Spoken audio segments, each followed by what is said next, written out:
Welcome to the Cognitive Crucible, produced by the Information Professionals Association.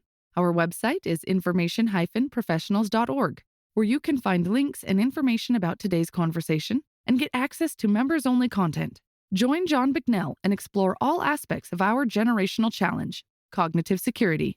The Cognitive Crucible is a forum that presents different perspectives and emerging thought leadership related to the information environment.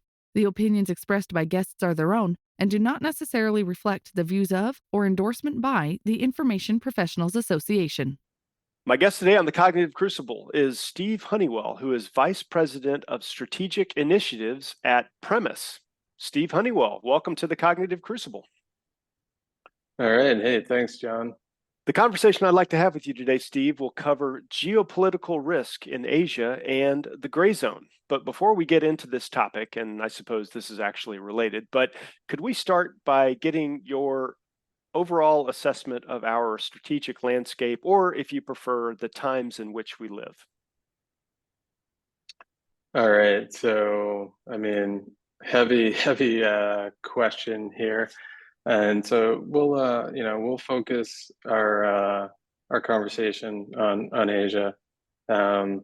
The global order right now is shifting. You're seeing the rise of the CCP's China as being one of the most significant geopolitical developments in terms of this century.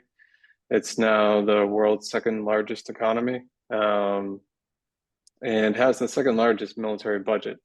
It's a growing power, and it's challenging the existing global order, which has been in existence and where all nations have prospered from really since the end of World War II.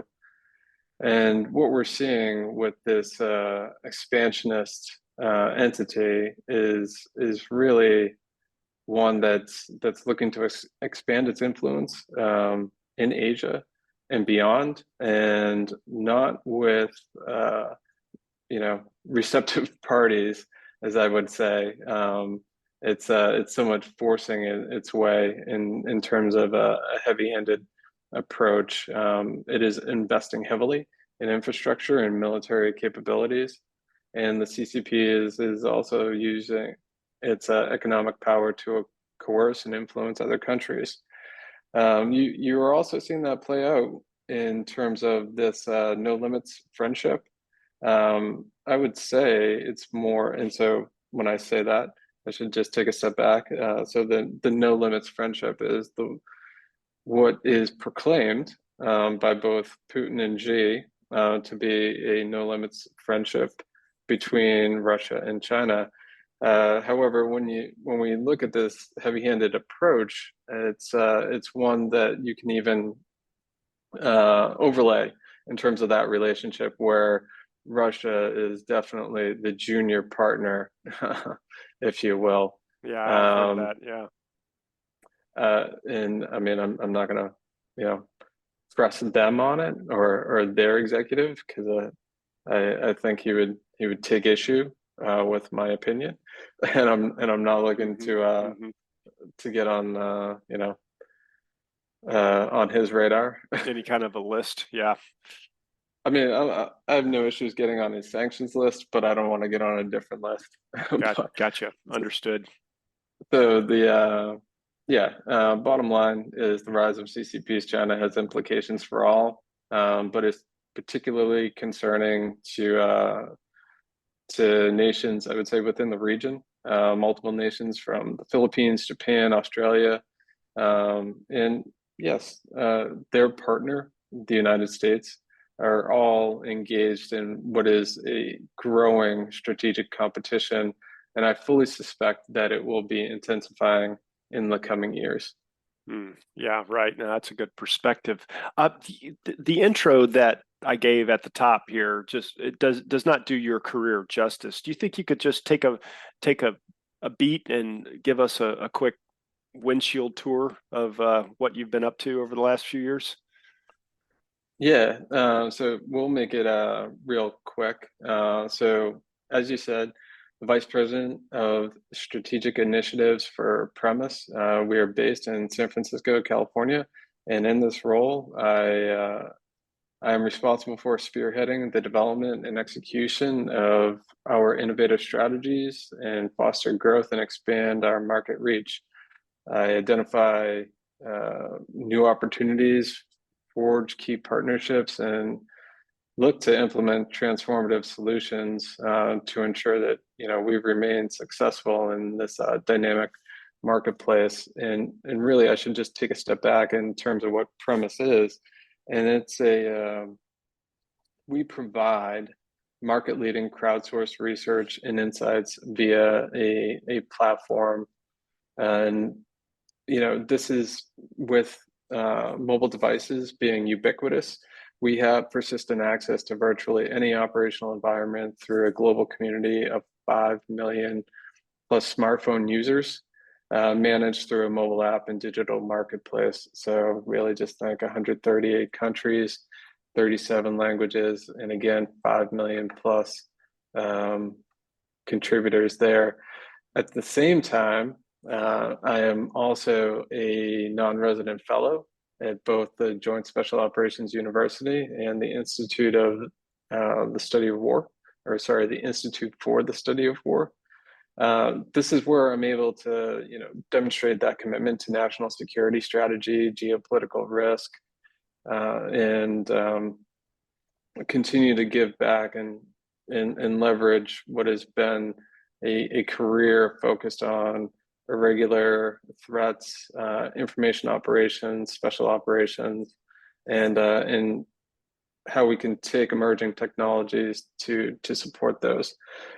Relevant to that, and previously, and I suspect where many of the listeners will be most interested, I was the inaugural director for the information office at U.S. Indo-Pacific Command. It was and is the first senior executive position in that type of a role that is unique within the U.S. system, but not within allies and partners. And I'll just touch on that in a second. But in that role, I served as the chief officer, senior leader, and primary advisor on strategic communications, guidance, and strategy across the spectrum of influence. So within the U.S.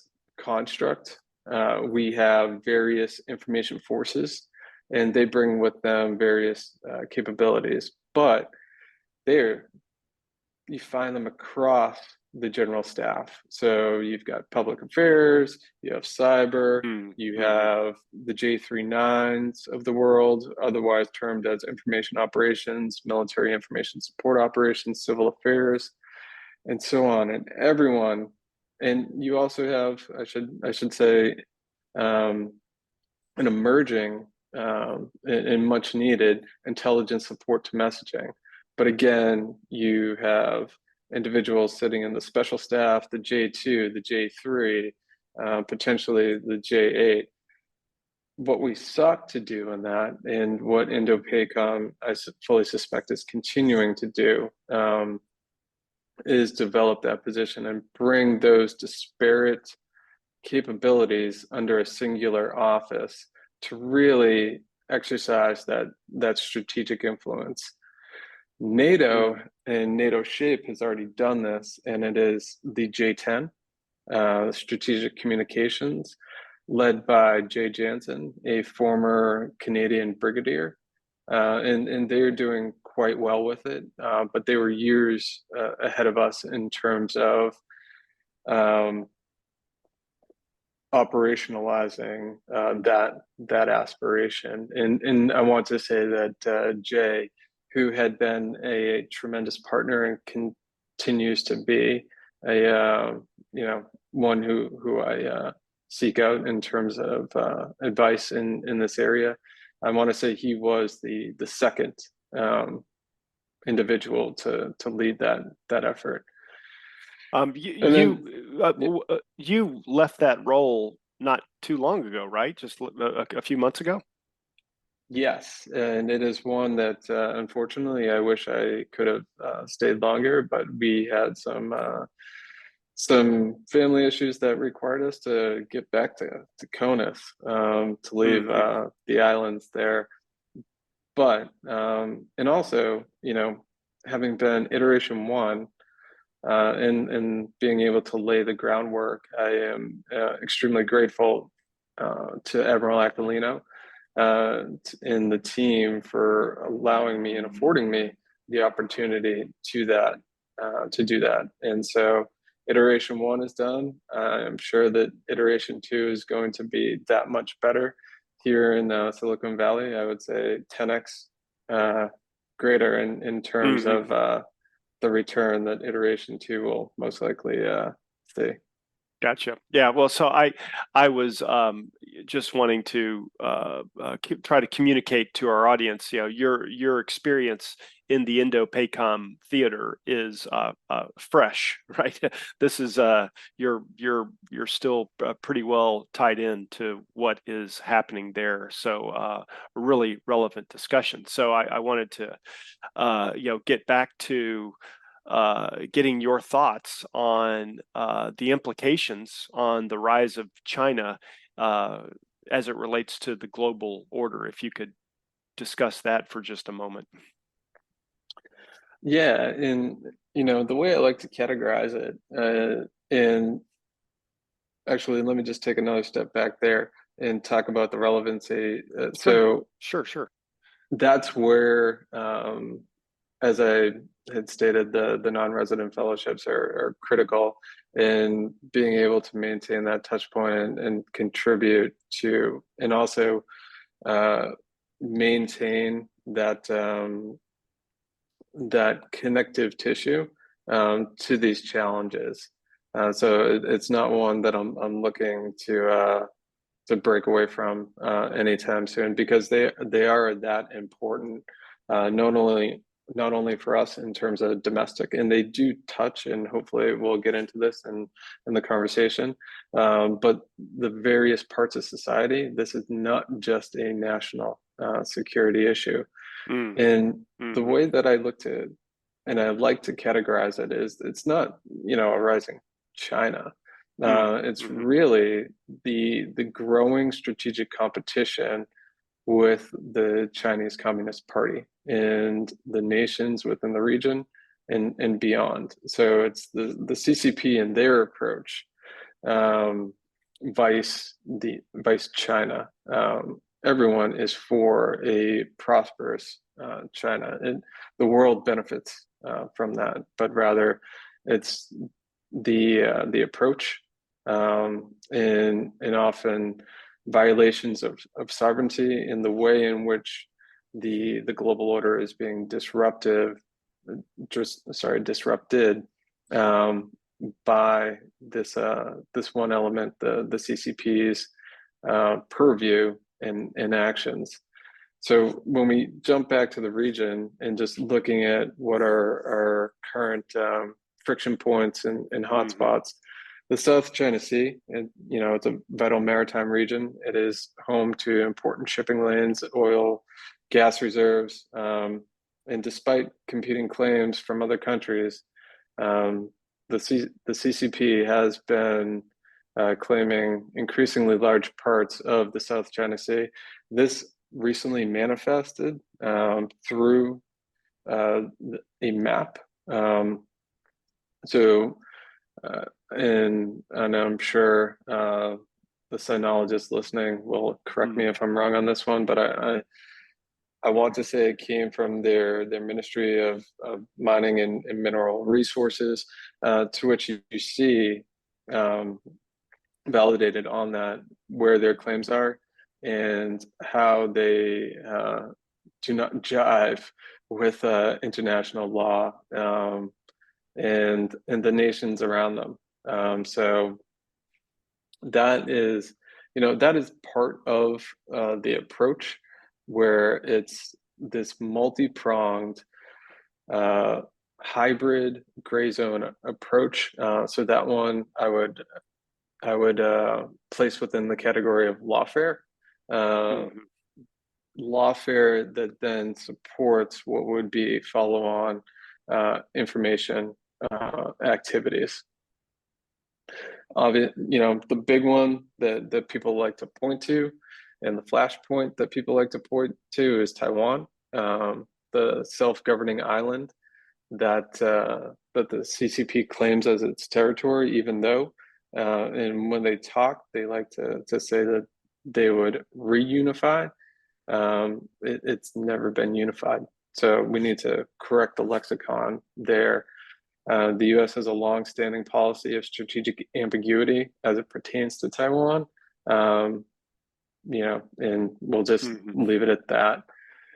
Right. So, Yeah, so you mentioned lawfare just a moment ago, and I just want to mention to our audience, we had a great conversation a couple of months ago with a lady named Jill Goldenzeal, and she is a lawfare scholar, I believe, or somebody who certainly is an expert in lawfare. And so Jill Goldenzeal on China in the Philippines, we'll have a link to that in the show notes for people to check it out.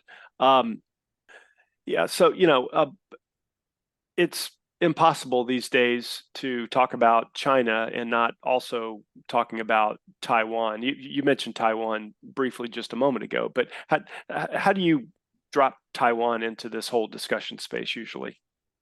so China has long claimed that Taiwan is its territory and has threatened to use force to bring it under its control. It's obviously, like I said, it's a long-standing issue that goes back to the end of World War II, and you could do multiple podcast episodes as to how we got to where we are today. But relevant to this conversation and to the information domain, the cognitive crucible, is that, and to bring it over to the European theater, when you look at Ukraine, the battle for Taiwan, if you will be lost in Ukraine. The world is looking at the support and the enduring support that those nations have for the Ukrainians and their fight to regain their sovereignty as they were invaded, and to ensure that does not end up in a cold war, in a stalemate. Additionally, when you look at Taiwan, the CCP does not want to, and again, these are my opinion. I should have thrown out a disclaimer before. I'm sure that you're going to throw a disclaimer at the end. Sure. Please, John, help me out on that one. Yeah. But so the CCP does not want to act in terms of a large-scale kinetic cross-strait, a landing campaign. This is compellence. This is exercising hybrid activities across, I would say, beyond dime fill T. We limit it to dime in many ways, and then sometimes we'll expand it to dime fill T. They see a broader canvas and exercise even additional leverage points. But Taiwan, that is what they're looking to do. The great thing about the CCP is that they telegraph everything. You just need to have the endurance and the capability to read through all of it and to understand and appreciate it. And I will say that lucky for us, we do have folks within the broader community that actually they do have that stamina, and they are reading and listening to what the CCP is saying. It's just getting it up through our system to understand that this is how they communicate, and they mean what they say. Yeah. What is your comment on, you mentioned DIME just a moment ago, but what's your comment on information as a instrument of national power? So it's always been an essential element of national power and is becoming increasingly important. However, it had atrophied following the Cold War. I would say information and economic in terms of elements of national power both atrophied. The CCP is a significant user of information as an element of national power. We often categorize it as discourse power, and they even categorize it as discourse power. They appreciate the various ways to exercise information as power, and we oftentimes, and you know, within my previous role, we simply put it in the box of, hey, this is like a social media thing, or this is a press release. Information power is not confined to that. It is conducted through investments, through tourism diplomacy, through the entertainment industry, through controlling the news and media supply chain, something that the PRC does extremely well in terms of Genoa. And that is why when our various nations look to develop strategies to become resilient against these various threat vectors within information, they need to go to that whole of society in-depth approach, borrowing from, and something that's often discussed in terms of Ukraine, magazine depth. We also need to develop and discuss and assess civil resilience in depth, because information, as I outlined, is broad and there's a full spectrum. We as a community need to get back to empowering and fostering our information professionals, and that is not only within the D, the defense side of things, and D, or diplomatic.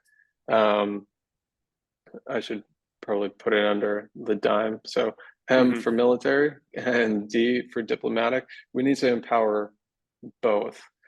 The other thing, and I struggled with this in my last position, is that you have a clear lead for all the others. There is no clear lead for I. So the U.S. Information Agency is gone. I'm not saying to bring that back as it was, but there needs to be a true effort to establish a clear lead for information that is able to harness across the interagency and truly across society information power. Because again, it is not simply sending out social media for likes, tweets, and shares. It is soft power that is exercised across a spectrum via various vectors. Well, what are some of your thoughts, Steve, on where that position should reside within our government? Well, there are others that have opined on this. Reasonable people can disagree on this, but I'm just curious about your thoughts. Do you create a standalone agency? I recently came from a new office within the government, and so understand how difficult that can be to create. So do you try to create a new entity in the same vein as like the National Counterterrorism Center, or do you inject it into an existing architecture like the National Security Council? And so within the National Security Council, because it's inherently interagency, because it's at the executive level, is that where that position or capability should reside? I don't know. And I'm glad that I am not being asked to stand something like that up. That's right. That's not not your concern at the moment. Understood. Um, uh, so I understand you also have some opinions that are worth sharing about what you call data-driven operations as it relates to the gray zone. Could you unpack that a little bit for us? Yes, and so that is something that we sought to bring into our efforts at IndoPACOM, but really where um, where I saw it done extremely or to great effect was in Afghanistan. There was previously an information warfare task force in Afghanistan, and they were able to bring in data-driven operations or use data to inform and optimize decision making in the gray zone. And also, they appreciated that you have a transparent battlefield. Um, and what I mean by that, in terms of the transparent battlefield, is publicly available information and commercially available information. I mean, you were seeing this play out daily in terms of Ukraine. As you know, I mentioned earlier, mobile devices are ubiquitous. So every individual out there becomes a shooter and sensor for you in Mm-hmm. this transparent battlefield. So what these data-driven operations do is they allow you to gain one to refine your approach if you're conducting an inform and influence activity um, to achieve that desired effect in terms of that audience, but then also properly utilizing the vast amounts of publicly available and commercially available information, deriving insights from them to create decision space for the commander. That was one of the initiatives that we were seeking to achieve, is to expand that decision space to provide maneuver for multiple options for the commander. And the proliferation, again, of these various data sets really provide an untapped resource for strategic indicators and warnings. Right. Uh, something I've been hearing more and more about, and I'm hoping you can give a beat on this, Steve, is the desire, maybe requirement of using more publicly available information and also leveraging commercially available information, and presumably, converting that into open source intelligence. But like I said, could you just give a beat on why that is such a uh, emerging focus of effort within the national security communities? Well, because it's effective, and we're seeing that right now. I love it in that we are starting in in the open, and it's within the name, open source. So you're starting in the open and you're refining in the open, and it's something. So when we look at what is the asymmetric advantage within the Indo-Pacific, it is the partnership, it is the allies against the malign influence of certain actors. And when you have this publicly available information and this commercially available information, not only can you derive these previously unrealized insights for even further, we'll just say, quote unquote, left of bang strategic indicators and warnings for your own commander, it's at the lowest level. You can pass that to partners and create that common operating picture, that single pane of glass, if you will. The challenge becomes within the system, and this is something that we need to work through yesterday, to be effective are the legacy just perceptions, authorities, and approvals as around handling these types of capabilities. And also, as newer technologies come on board, we're not yet caught up in terms of the bureaucratic structures to take it in and to properly inject it into workflows and rhythms. So that's something that we need to address now, because the innovators out there in the field, they're doing it. You've got these little silos of excellence where they have solved those problems. The Information Warfare Task Force in Afghanistan, that's an example from the US construct, and then you're seeing it again play out daily in terms of what the Ukrainians are doing in terms of iterating and innovating. Right. Yeah. No. Pointing out those bright spots are really important to do, so that people people can go in and investigate those, as you said, centers of excellence more, extract lessons learned, and feed those back up into emerging capabilities. Like for example, before this episode comes out, we've got an episode coming out with a U.S. Army Colonel John Agnello. He is he's like the program executive officer for information advantage for the Army, I believe. And in his episode, he's describing one of the Army's concepts that is getting operationalized. They're called the TIADs, the Theater Information Advantage Detachments, I believe. And so they're at the core level for the Army. But I can imagine the kinds of lessons learned, or the kinds of centers of excellence that you were just describing, Steve, that there's some lessons learned from those outfits that can go up into these new initiatives. Would you say that that's fair? And also, are you aware of this kind of stuff happening?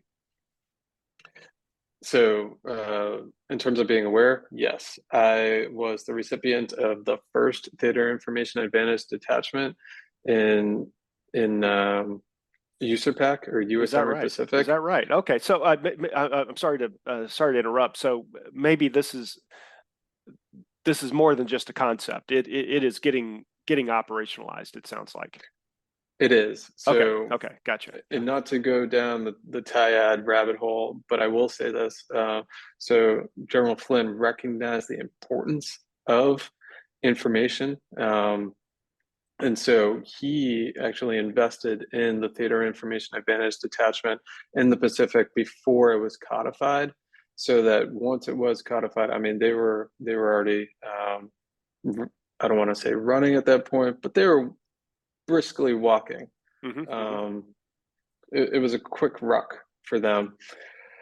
Now, the other two TIADs, the Theater Information Advantage Detachment Europe, Africa, and then the Theater Information Advantage Detachment Cyber, I want to say that they are to be tested, fielded here this next fiscal year.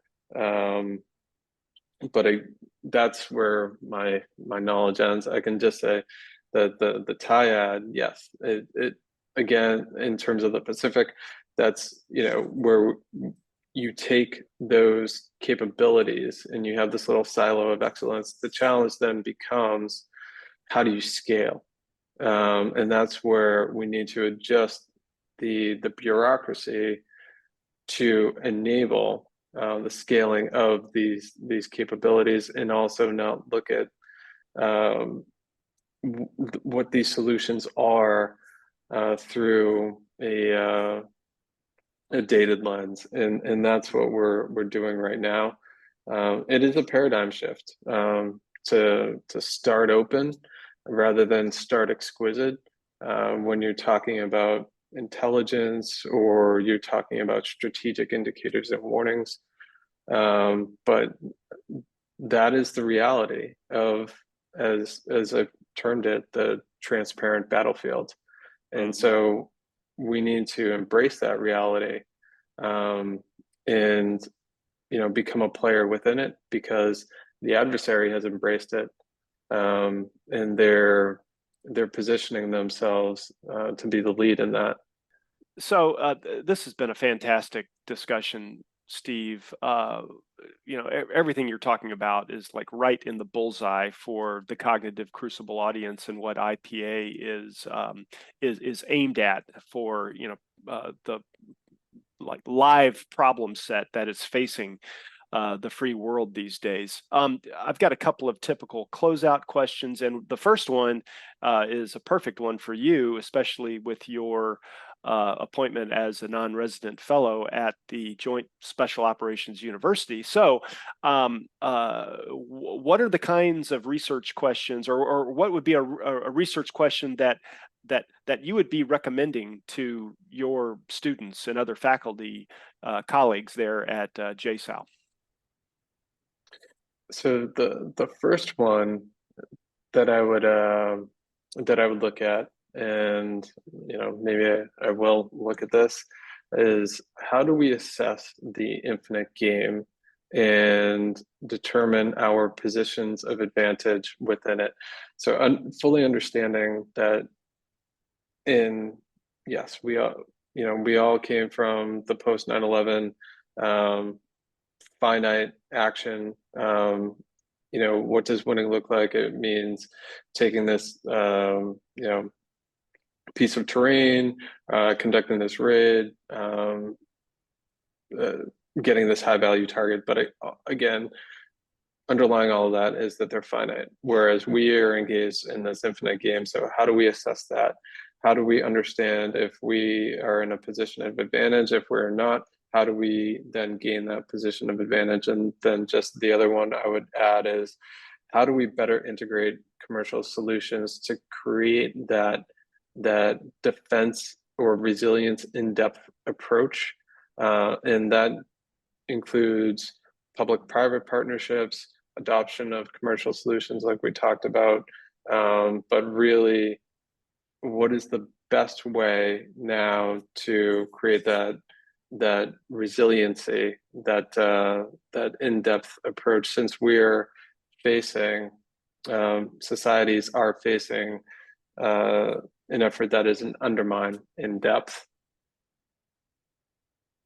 Gotcha. Yeah, those are fascinating questions. And to your first question, I guess I just have to. I say this relatively frequently on the podcast, but I sense that there is a big mindset shift happening within the Western governments right now. A big mindset shift from like kinetic or immediate gratification type of engagement scenarios or engagement methodologies to this, as you said, infinite game or a continual competition or left of bang or a campaigning mindset, which really doesn't involve like winning or losing, but it's just continually competing. Do you think that aligns with the kinds of things that you think people should be investigating? Yes, and when you look at what or how the CCP categorizes it, it's spot on. I mean, it is an infinite game. They're in it for the long haul. And to even ask what does winning look like, I would say is the wrong question. It's how do we assess our position or positions within the infinite game and maintain persistent advantage. Yeah, that's good stuff. Last question. Do you have a book recommendation or other online resource that an interested audience member could check out if they want a deeper dive, or it could just be what's on Steve Hunnewell's nightstand right now? Well, I'll give you two book recommendations, and then just a quick thought on cognitive security. So, the broader book that relates to everything that we've been talking about in terms of information Um, it, yeah, it is on my nightstand. It's one that I often reference. Persuade or Perish by Wallace Carroll. It is the story of psychological warfare, battleground, and it was written by the director of the Office of War Information, based out of London during World War II. And really, you know, in my last role, it was the perfect book because it also articulated why the various information disciplines, information forces should not be siloed or disparate. It's something that they looked at that time, and they brought them all together for good reason. It's a timely book for today, and it's got some dramatic accounts on information political warfare through those years. The second one, that's fast forward to today, and looking at those other pieces of exercising information as power and influence. Spies and Lies: How China's Greatest Covert Operations Fooled the World by Alex Josky. Uh, Josky does a great service by revealing and recounting the history of MSS operations against US elites. Does it by open source materials and that others may have ignored. It's the lessons, just it shows the sophistication of the CCP's intentions. And yeah, it also shows that our analysis needs to get better. And like I said, I truly believe it already has, and we've got those individuals within the community currently serving that are doing some phenomenal work. And then just to close out, in terms of cognitive security, this is not, and it goes back to my comments about whole society defense in depth. The onslaught of misinformation, disinformation, malinformation, malign influence, so on and so forth, it does not stop at a military issue, at a national security issue. It impacts business. Think of what a disinformation campaign can do to your bottom line, in terms of impacting sales, brands, so on and so forth. It can distort markets. We've already seen that before. So cognitive security is truly a whole of society issue. And that again goes into why information needs to be back to being a big I, with a holistic approach. Yeah, 100%. Couldn't think of a better way to end. And with that, Steve Hunnewell, thank you so much for being a guest on the Cognitive Crucible. Thanks, John. The Cognitive Crucible is the only podcast dedicated to increasing interdisciplinary collaboration between information operations practitioners, scholars, and policymakers. To find out more about the Information Professionals Association, visit us at information-professionals.org. Please support our podcast by giving us a 5-star rating and leaving a review.